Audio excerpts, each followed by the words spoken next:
नमस्कार दोस्तों, BCR news में आपका स्वागत है। मैं हूं आपका होस्ट एंड दोस्त अजय शास्त्री।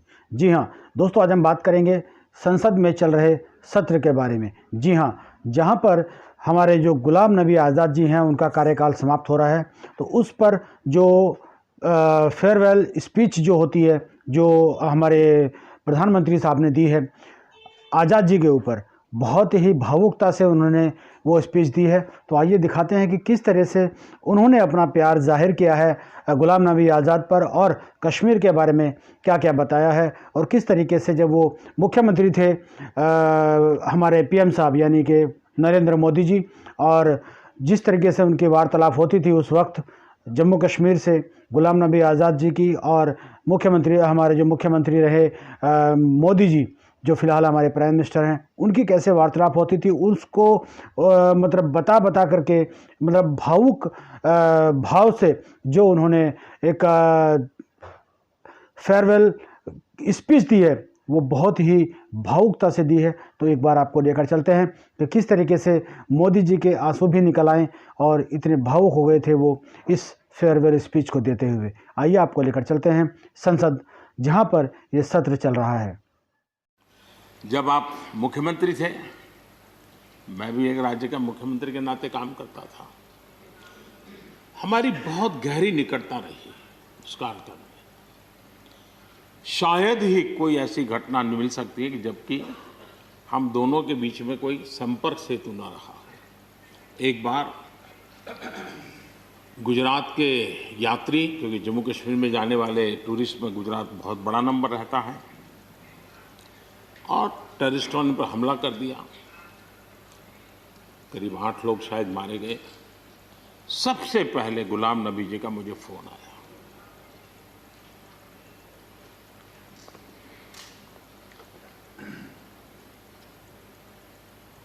और वो फोन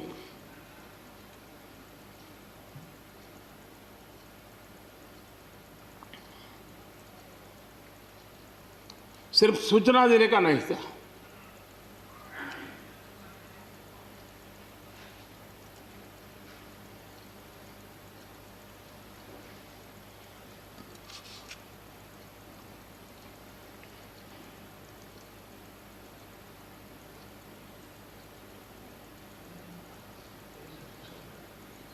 उनके आंसू रुक नहीं रहे थे। फोन पे उस समय प्रणब मुखर्जी साहब डिफेंस मिनिस्टर थे। मैंने उनको फ़ोन किया।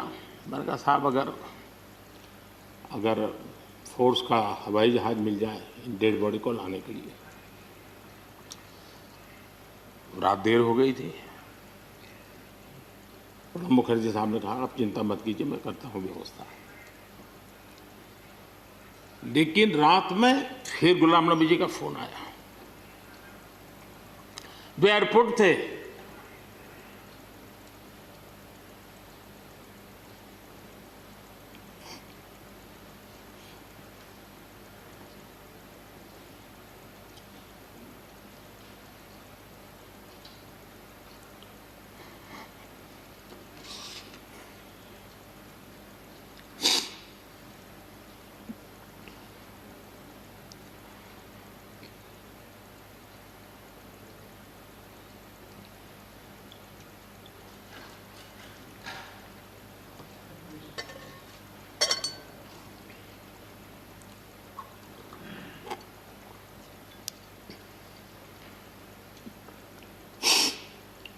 सॉरी,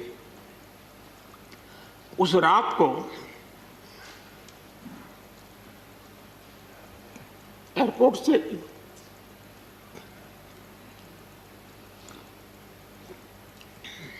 उन्होंने मुझे फोन किया, और जैसे अपने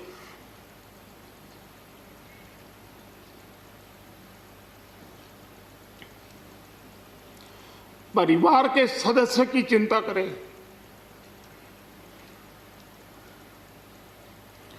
वैसी चिंता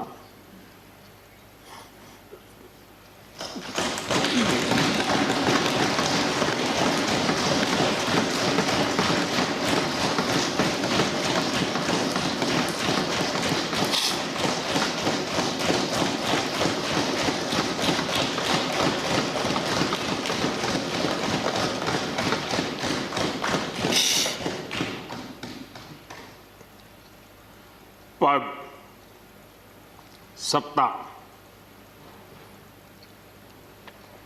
जीवन में आती रहती है, लेकिन उसे कैसे पचाना,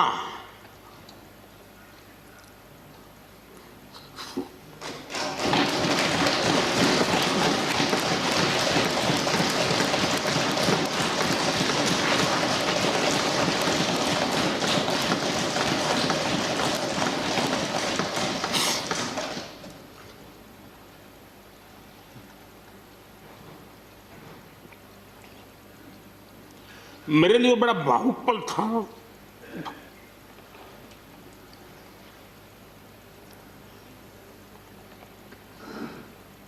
दूसरे दिन सुबह फोन आया कि मोदी जी सब लोग पहुंच गए।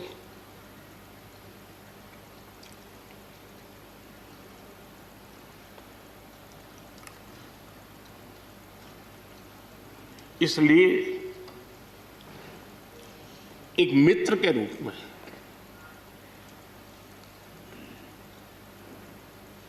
गुलाम नबी जी को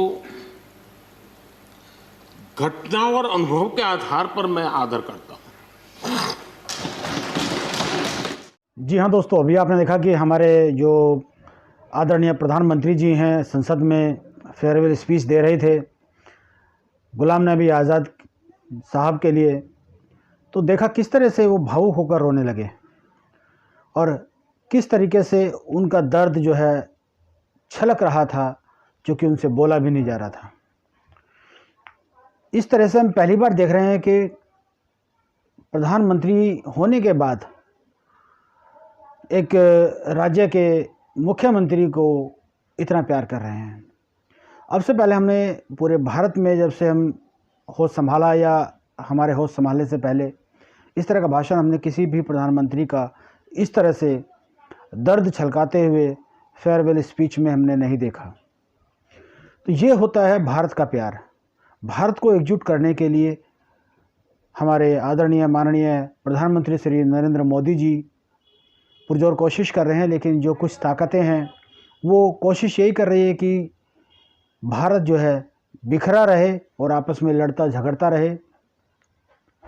और जिस तरीके से आज आंदोलन नाम दे करके कुछ विपक्ष नेता एक हंगामा खड़ा करना चाहते हैं किसानों के बिल को लेकर के, ये बहुत ही निंदनीय है। विपक्ष को ये बात सोचनी चाहिए कि ये गलत है। और जो एक प्रधानमंत्री हमें आज मिले हैं श्री नरेंद्र मोदी जी के नेतृत्व में आज भारत आगे पूरे विश्व में बढ़ रहा है, तो हमें उनका सम्मान करके उनको हमेशा प्यार और सत्कार और आदर के भाव से देखना चाहिए। और मैं यही प्रार्थना करूंगा कि हमारे देश को नरेंद्र मोदी जी जैसा प्रधानमंत्री हमेशा मिले।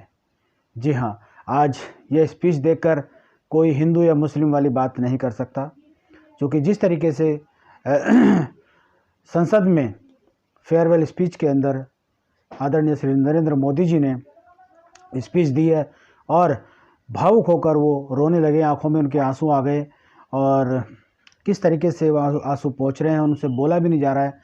तो वो स्पीच सुनने के बाद हर किसी का दिल पसीजना चाहिए, विपक्ष का खासकर, क्योंकि विपक्ष आज ऐसा अंधा गूंगा और बहरा होकर बैठा है कि वो बोले जा रहा है, उसको ना कुछ सुनाई दे रहा है, ना कुछ उसको क्या नाम दिखाई दे रहा है, और सिर्फ एक ही बात बोल रहा है विपक्ष की कि कानून वापस लो, कानून वापस लो। अरे संशोधन भी हो सकता है किसी चीज़ के अंदर, आप संशोधन कर लीजिए बैठ करके।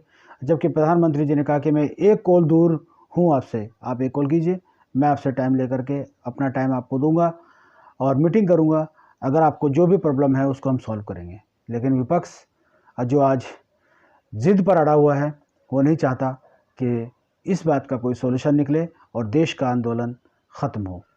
जी हाँ दोस्तों, बहुत ही अच्छे प्रधानमंत्री हमें मिले हैं, इनका हमें आदर करना चाहिए और ऐसे ही देश को एकजुट रखने वाले प्रधानमंत्री हमारे देश के लिए मिसाल बनेंगे, जैसे कि APJ अब्दुल कलाम। तो दोस्तों बहुत अच्छा लगा मुझे और शायद आपको भी ये जानकर अच्छा लगा होगा कि आज फेयरवेल स्पीच के अंदर जो मोदी जी ने बोला है वो देश की एकता को और अखंडता को बनाए रखने के लिए बहुत काफ़ी होगा। ये मुझे उम्मीद है आप सबसे कि आपको ये अच्छा लगा होगा। जी हाँ, इन्हीं शब्दों के साथ मैं अपनी वाणी को विराम देता हूँ। नए मुद्दे के साथ फिर हाजिर होऊंगा। तब तक के लिए नमस्कार। भारत माता की जय। वंदे मातरम। जय हिंद।